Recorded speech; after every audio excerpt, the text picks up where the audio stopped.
Welcome everyone to the Sister Talks podcast, where we two sisters talk about life, laughs, and sometimes things that make us go, I'm your host, Shanice of Succeed with Shanice podcast, and I am Janelle from My Core Memory Vaults YouTube channel.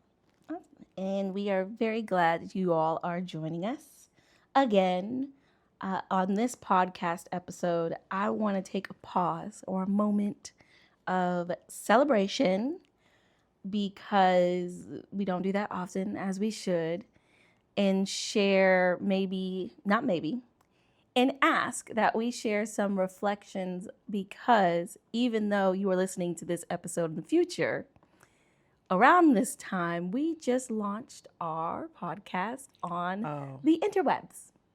And even though everything got published wonderfully and beautifully by Janelle, we never took a moment to really absorb and share the excitement or even just celebrate the milestone with our podcast. So we're going to take this moment right now. First question, how does it feel? It feels anticlimactic because I've got a lot more work to do. So right now, this first episode was up and listened to it and found out obviously it was an episode that we did a while ago. So the things that have already changed in the episodes, that come after it have already changed, but still listening to it, I was like, the sound wasn't sounding for me. And then it's just doing a lot of things on the back end. So it doesn't really feel like it's fully up. It's up there, but now I have to make social media pages for it, do make a video for it, to do whatever. It just feels like an incomplete project. That's how it feels. Sorry. No. We're so excited. Well, no, I think I kind of feel the same, but different because I'm not in that side of the podcast structuring. But yeah, when you came in the room and was like, "Oh, it's up," I was just like, "Yay!" And I think I started working on something else immediately right after. So I agree with the anticlimactic feeling. But then I started judging that. So it was like, but you did it. So why not take a moment just to be like, yay, it's done. And obviously it's not the end product because we have much bigger dreams for this venture. But it's one of the stepping stones, and it's a start to it. So I had to sit back, and even when we were listening to the first episode, because I too was just analyzing the whole thing. But we got better as we got along. To really think about but we did it.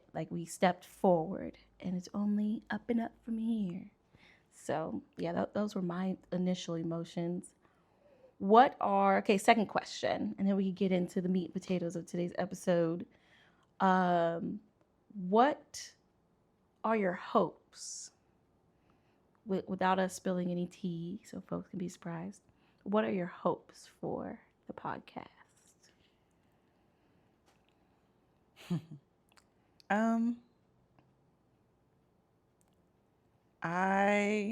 So in Delululand, my hopes is to have a space for all of us to just build kind of a community to where people then feel like they're okay, I'm not alone in this thinking, because that's really what podcasts do. But I'm not alone in this thinking, and then they go on to do bigger things. We just all happen to go on to do big things together.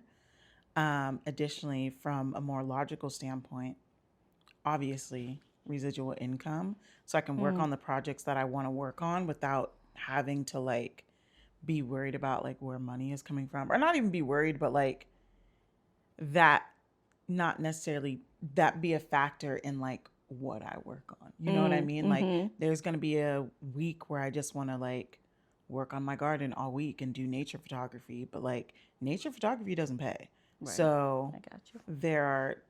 I have to keep doing these other things, which is fine because I like doing them too, but sometimes I just feel like taking pictures. I don't know. And I also want to just I don't know.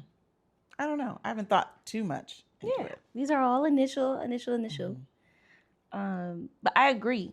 I think, and we talked about it a little bit when we started talking about the podcast. Like, we wanted to be able to expand community and have conversations that we don't normally have on a day to day. So I'm hoping this is one means for us to be able to expand that community. Also, I hope it is a vehicle for us to travel to a lot of places and see a lot of new faces. Because I too listen to podcasts and it really just expands my world. So I hope this podcast expands other people's worlds, but also continues to expand our individual worlds as the co-hosts. Residual income, absolutely manifesting that. Because we all should be able to do things that we enjoy without having to worry about the financial impacts of things.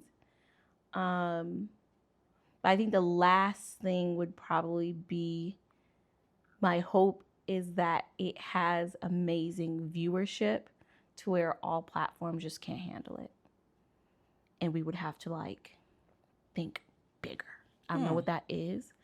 No, not within the first few months. I was about to say, don't break it. Y'all don't break it early, because we have other things to do. But I do hope it's that big of an impact to where we're able to, even take it to another level that we probably haven't necessarily thought of yet. Yeah. So that was the moment.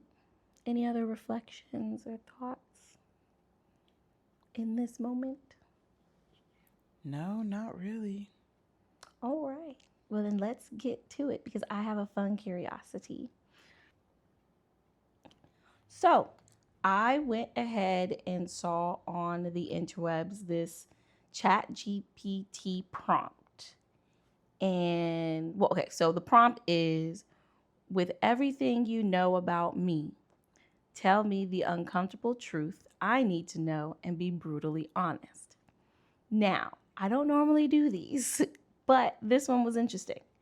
So I'm just going to, how long was it? It was pretty long. So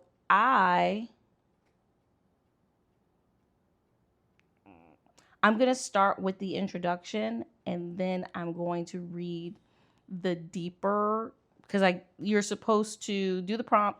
It says all these things. And then you respond, can you provide a deeper meaning or like a deeper understanding for my clarity? And then it goes deeper. Like, it was scarily on point. So I'm just going to read the intro portion and then the deeper. So I asked, with everything you know about me, tell me the uncomfortable truth I need to know and be brutally honest. All right, Shanice. I don't know why that's my ChatGPT voice, but here you go. Here comes the truth.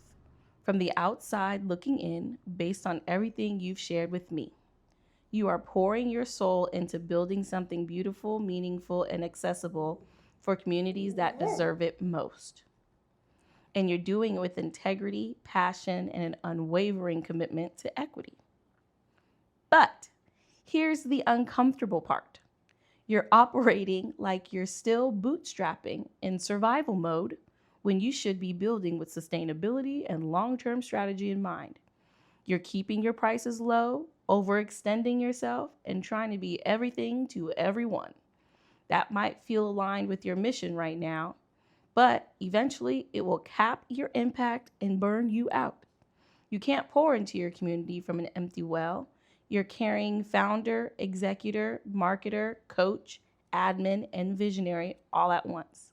That's not sustainable and it's stalling your growth. You've outgrown the grind phase of this business. It's time to start leading like the CEO of a legacy brand. Damn. What? I was like, clutched pearls.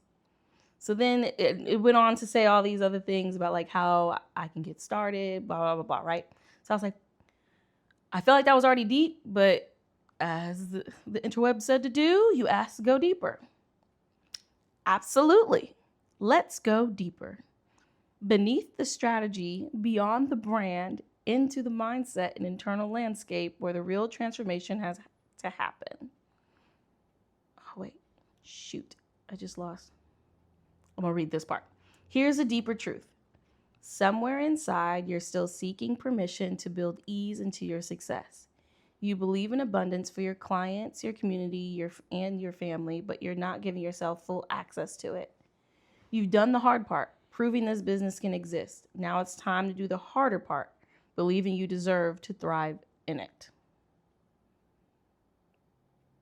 How does it know? How does it know? And it's really long. I'm not going to read the whole thing. Yeah, not going to read the whole thing. It's long. How does it know? I don't use ChatGPT for anything personal.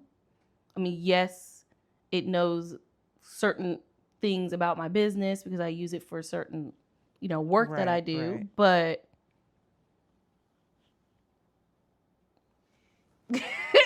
like this AI stuff is very interesting to me. So that was my curiosity. How?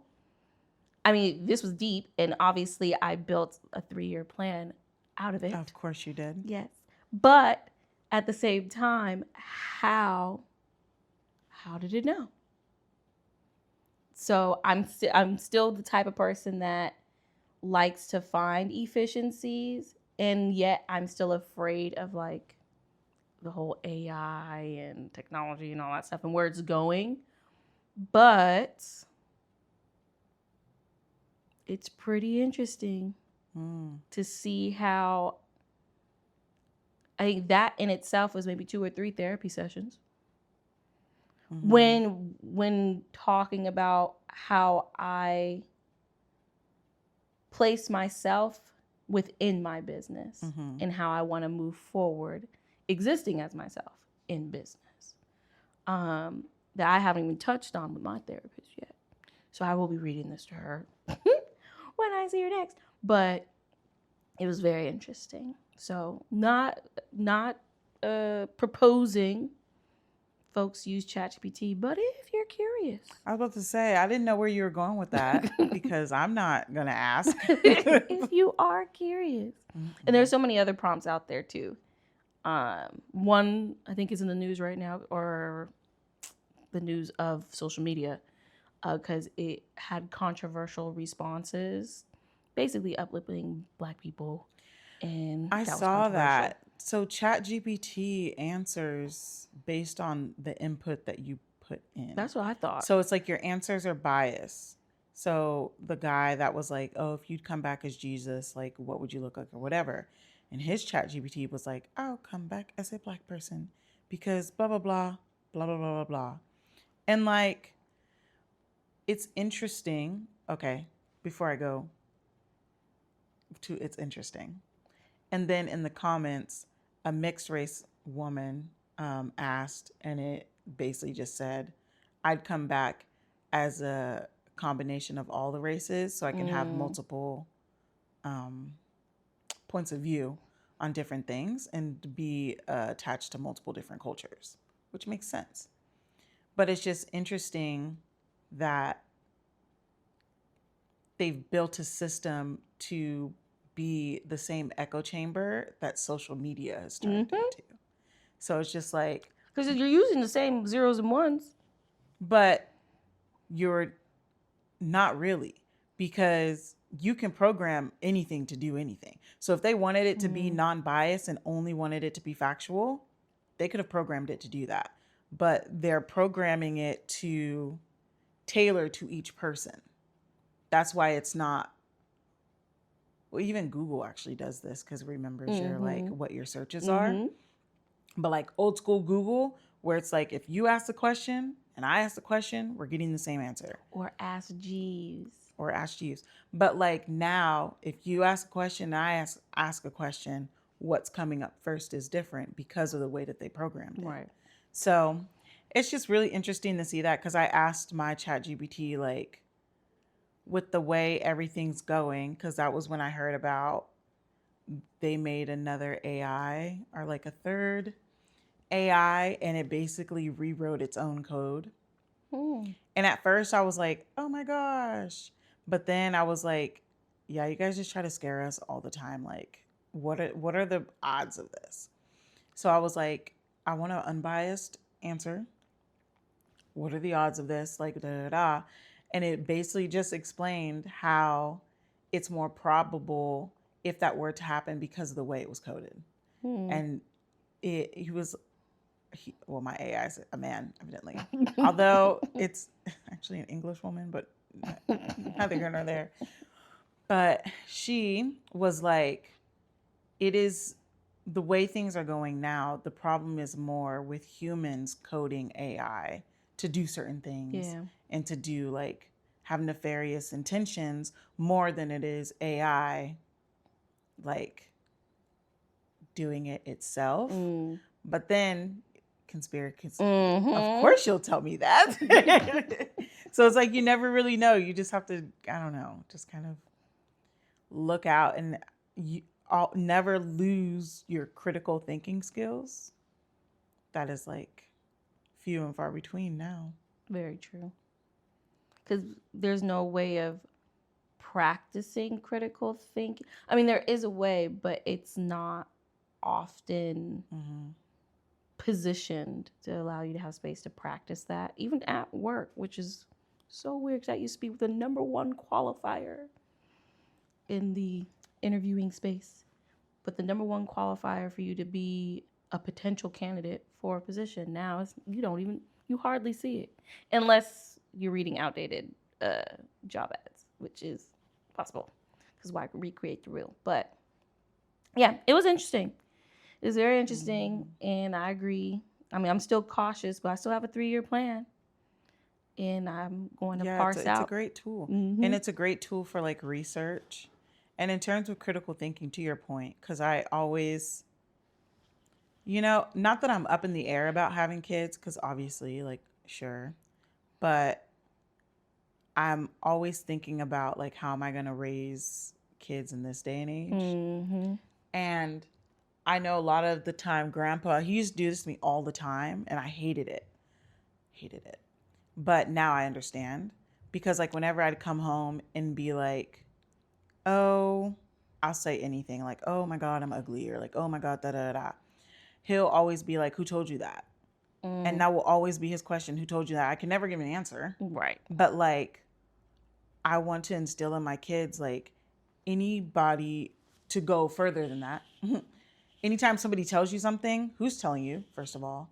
And then what will they benefit from what they're telling you? Yep.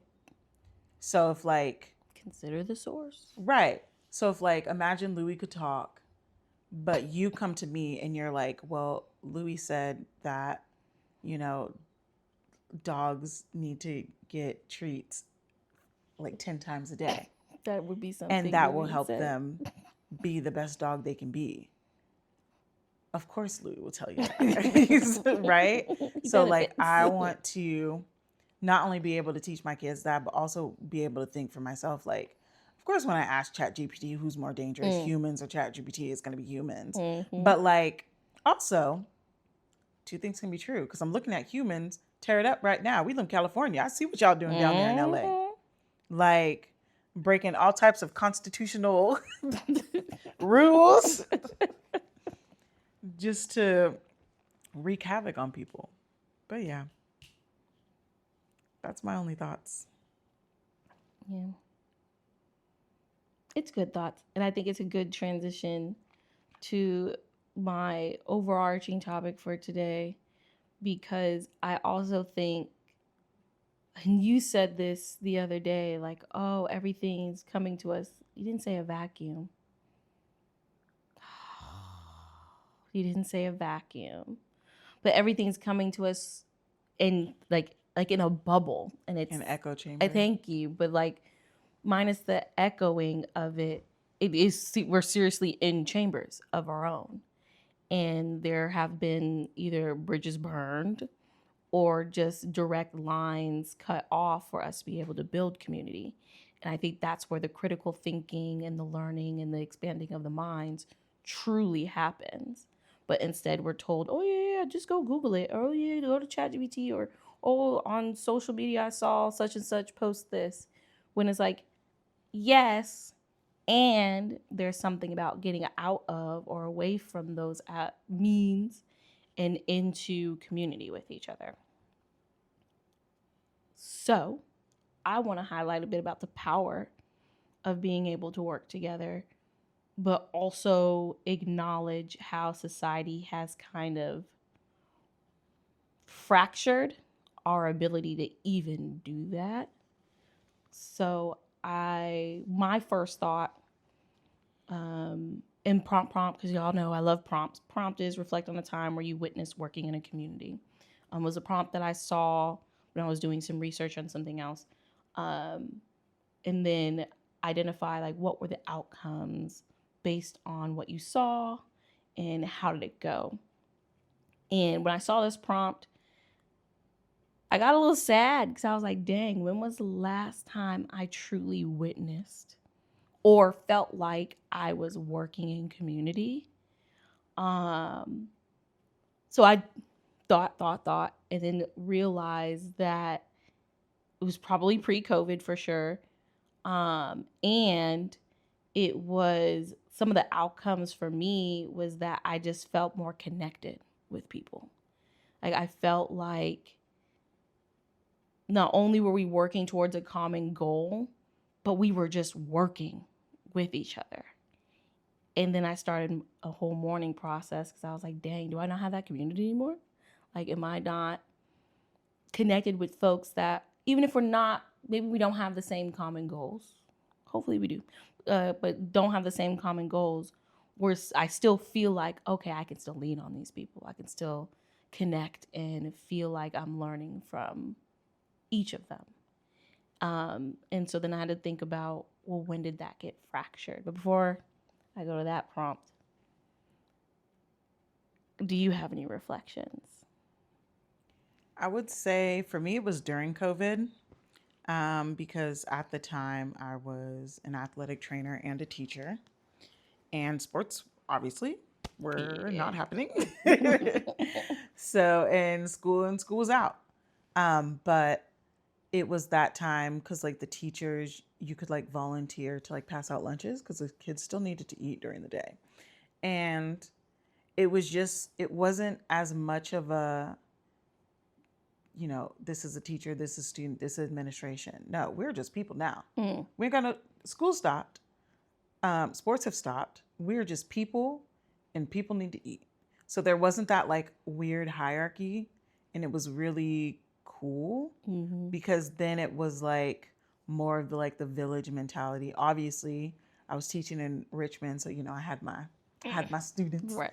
but it was just more of the village mentality. It was like, I'm just gonna make sure you're good, like, because we thought the world was ending. Turns out it can get worse. That part. But then also with sports being over, I was working in the hospital, doing the like, when you go in and you have to be like, do you have these symptoms? Like, oh, okay, you can go in the hospital. Because it was at the children's hospital where there was a bunch of cancer patients. So their immune systems were already compromised. And there are a lot of people, which also let me see the dark side of people just in general, because there's a lot of people that were still trying to get in whilst they were having symptoms. And it's like, these kids, Yeah. you can't go in this hospital. Right. Like, go home because you're coughing in my face. Anyway, so I just talked to you about and I just sound. But then, I was able to also see that in the hospital standpoint, because then it wasn't like you're a nurse and you're an athletic trainer, you're whatever. Like, we are all here to volunteer our time. We are all here to just make sure everybody is like healthy and able to go home and such. And it was just a cool vibe of just like we're all in this together. And even going to the grocery store, people were acting different, a little more all in this together. And then it just shifted. Yeah. Ran out of toilet paper, I guess. I don't know. And 6 feet no longer became 6 feet. Yeah. People are breathing down your neck. But just trying to rush to get somewhere. And I feel like that was one part of the morning. I don't know what else to call it. I was experiencing. So I was like, dang. When I felt like I was in community with folks, I felt like I can do more. Like I had more energy. I had more ideas. I was more creative. And I was able to also see other people exist and thrive in their own way too. And like you said, like there wasn't this hierarchy where we had to make sure, well, I'm in charge, so you have to do what I like. It wasn't like that at all, and it didn't need to be. But now everyone wants to be in charge. But also the people who want to be in charge don't really know what they're doing. But they're creating these dynamics to where other people are trying to find their own power and where they have been placed as well. So it's just this constant friction, which brings me to the next thing I started thinking about. I was like, okay, well, what's causing us, society, not to be able to naturally coexist in community? And I think the biggest thing is everybody just wants some form of power, however you define it. But just to not feel so, I guess, lacking or not feel so, not feel so lacking. And I think it's like people want a form of power because power is turned into a commodity.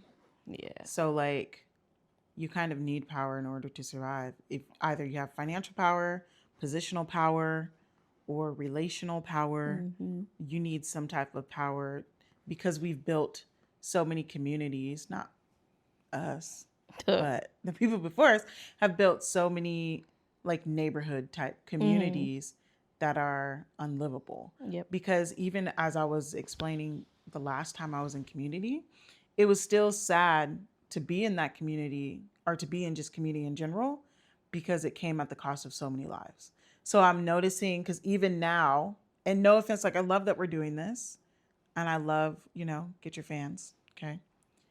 But we always come together when shit hits the fan. And like, I'm kind of sick of when the world, and I understand like, yes, we still need to do this, come together. But the last time I had community and it wasn't like because we were in imminent danger or our rights were being stripped from us, was in college. Yeah. Where you're just around a bunch of people, you all are working on different things, but you're all working on something. And undergrad, but not grad school. Yeah. Like, I'm talking Cal State Northridge. Let me be clear. Because I know the people that went to grad school with me, they're going to be like, now, wait a minute. And wait a minute, indeed. Because undergrad. But everybody's just like working towards something. It's not super. There's still a competitiveness in your discipline. But because majority of like my friends were not really in my discipline, it didn't really matter, I guess. But it's so sad that we can't have that anymore because our life then turns into, and I understand why, but our life then turns into, okay, now I have to survive. And the systems that are created for you having to step on people in order to get somewhere. Yeah. So it's pretty sad. Yeah. Yeah, I'm sick of the trauma bonding. It's great to support each other in hard times. And that cannot be the only time I see people.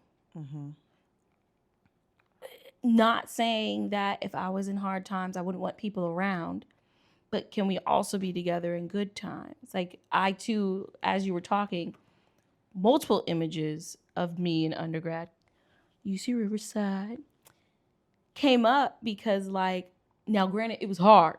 School's hard. But it wasn't from a place of like, it's so hard that we're trying to suffer. We're just trying to graduate. And by continuously coming together and talking about things or partying or whatever we were doing in community, it allowed us to get better in whatever we were doing. Because best believe, if I walked out of freshman year, if I walked out of my dorm room and everyone else on my hall was sitting there studying, automatically I'm already like, I should be opening a book right now. And then through that, we're all, in our own disciplines, doing our own thing, but still making each other better, rather than these other spaces I've been experiencing where they come together because something traumatic has happened. And yes, again, I think it's very important, find folks to be supportive, whatever that support group looks like for you. But it shouldn't have to be just because something traumatic has happened.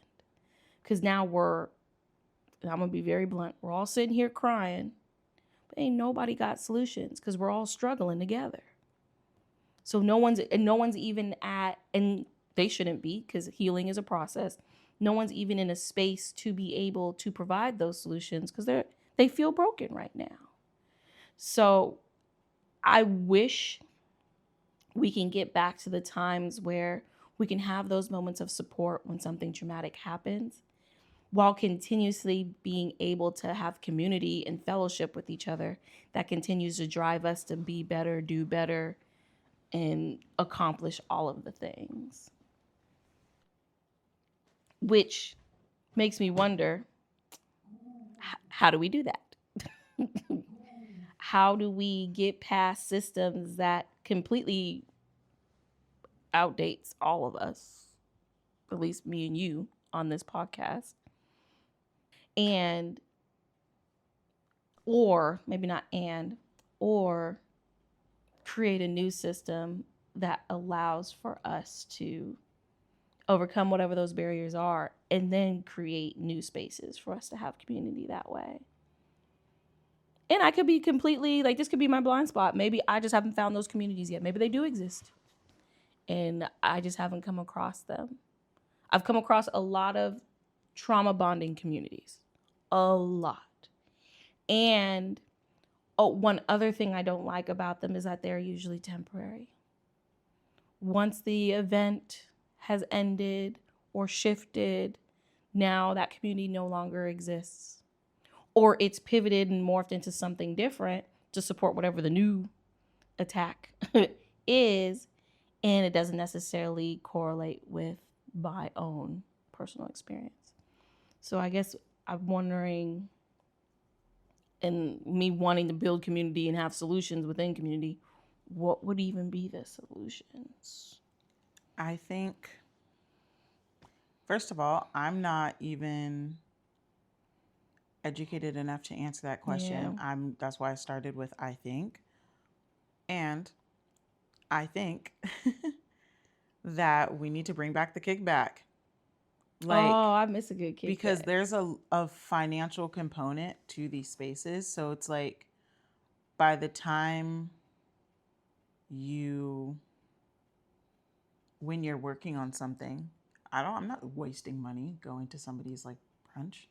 I'm trying to build something over here. So like, bring back the kickback or bring back the low financial entrance, which is, again, hard to do because a lot of us, as millennials especially, don't have houses. But for the ones that do, bring that back. And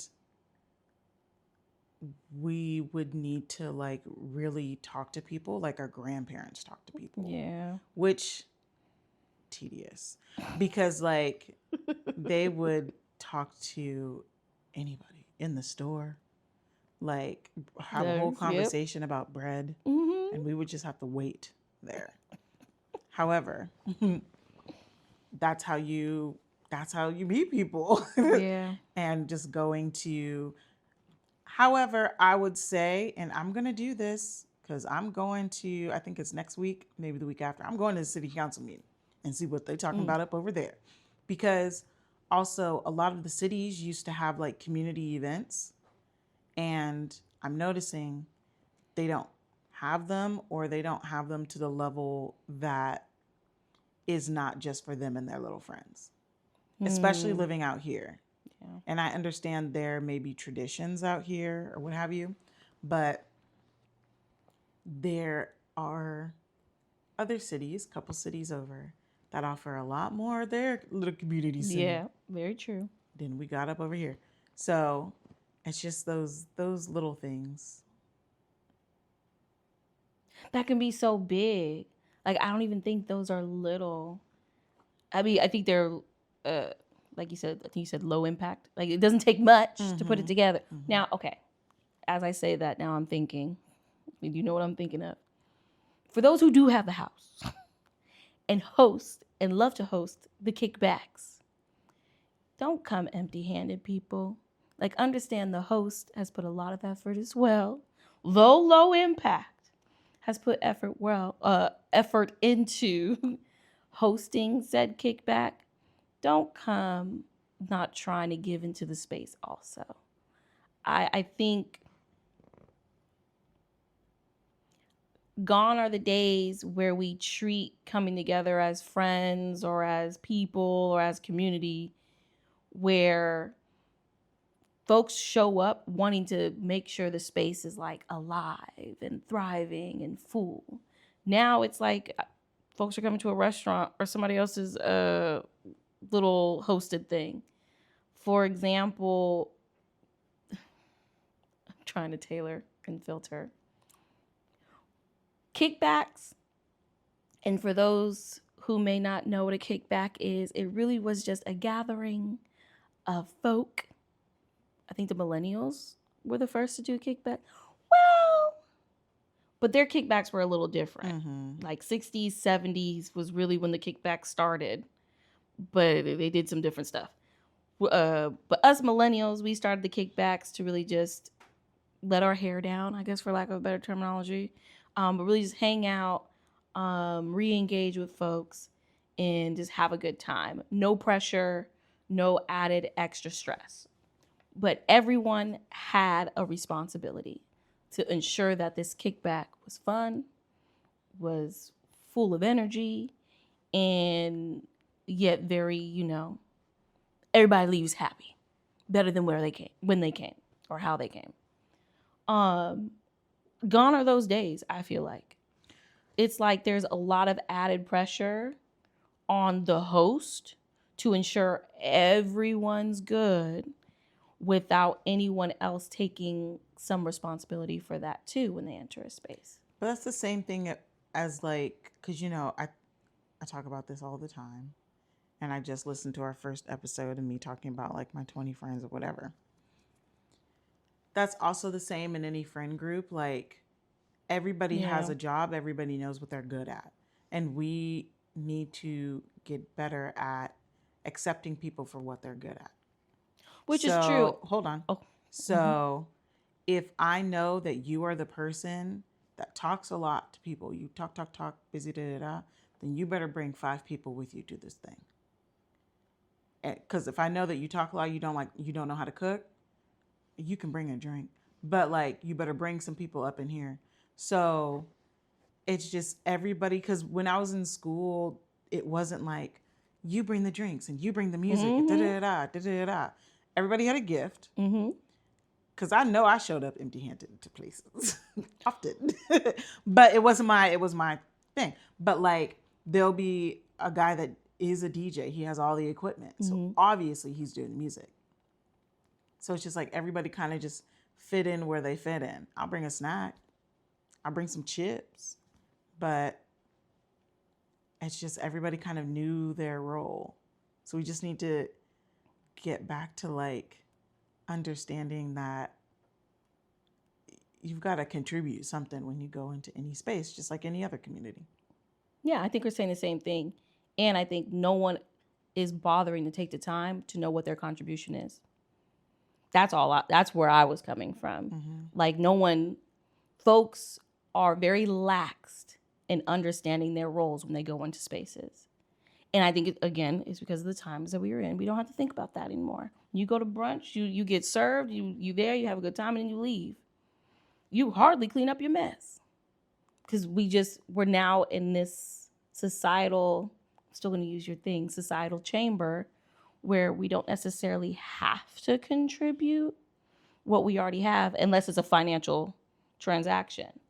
Kickbacks, completely opposite. My house ain't brunch.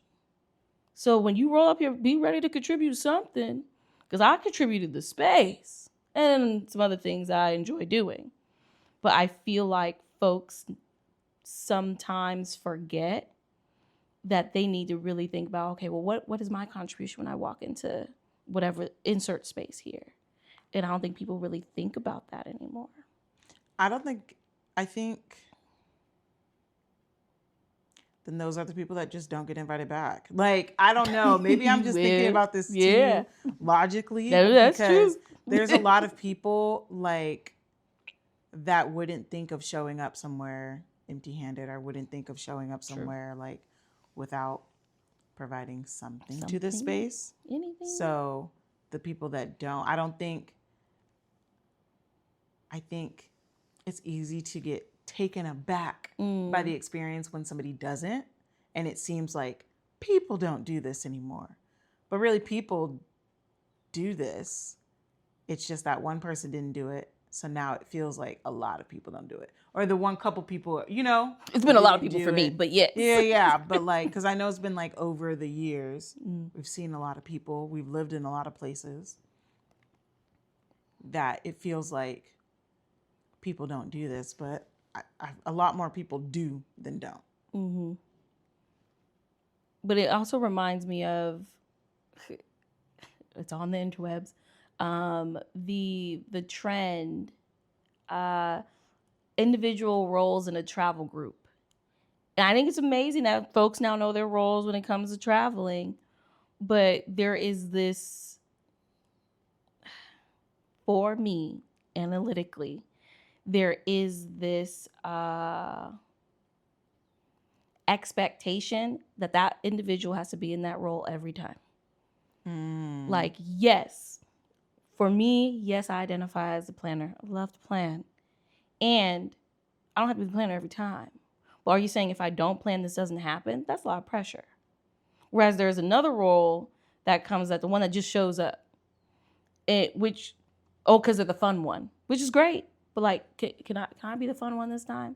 So I think it's just having more attention to what roles are required, or what contributions, whatever word we want to use for this discussion, is required, and leaving room for folks to interchange where necessary.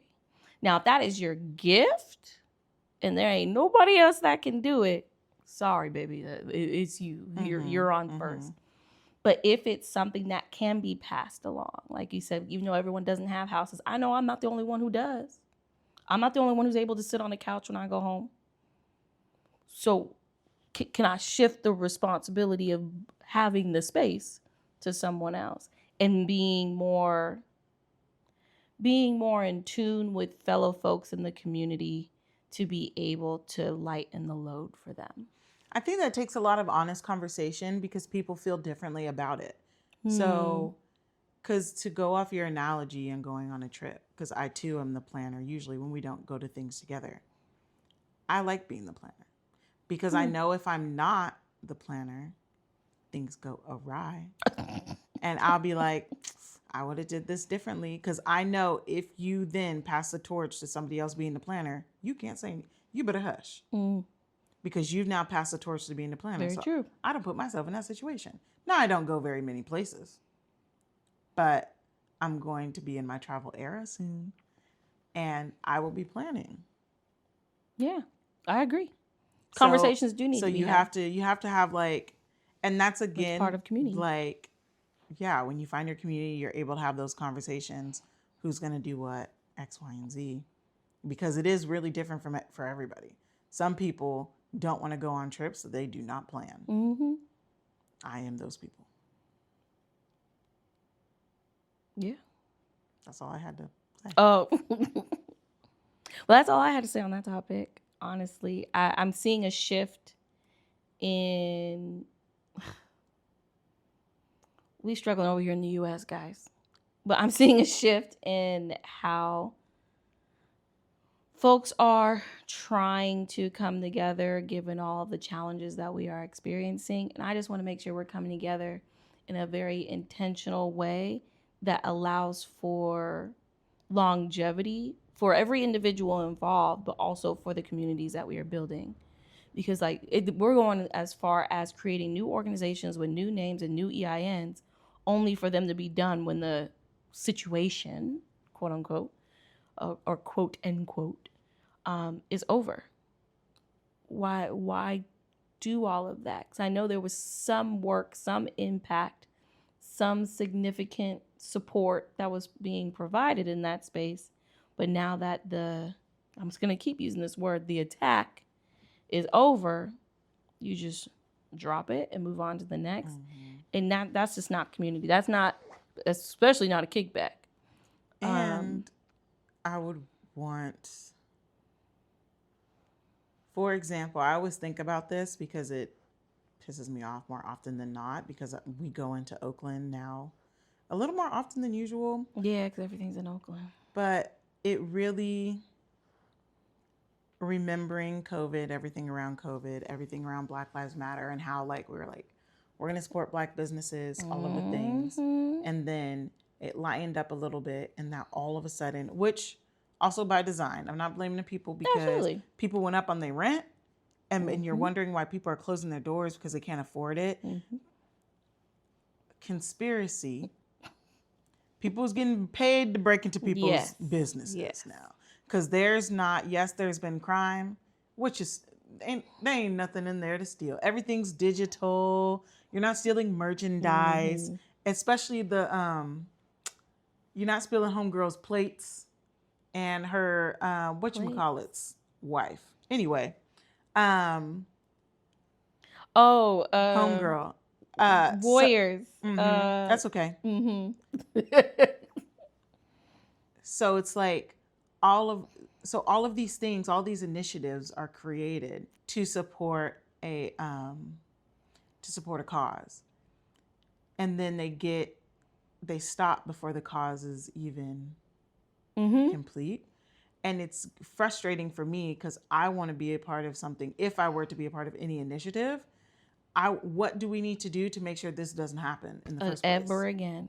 Because the same thing that's going on in LA and I guess up here, what needs to be put in place to where nobody can ever do this with ICE again?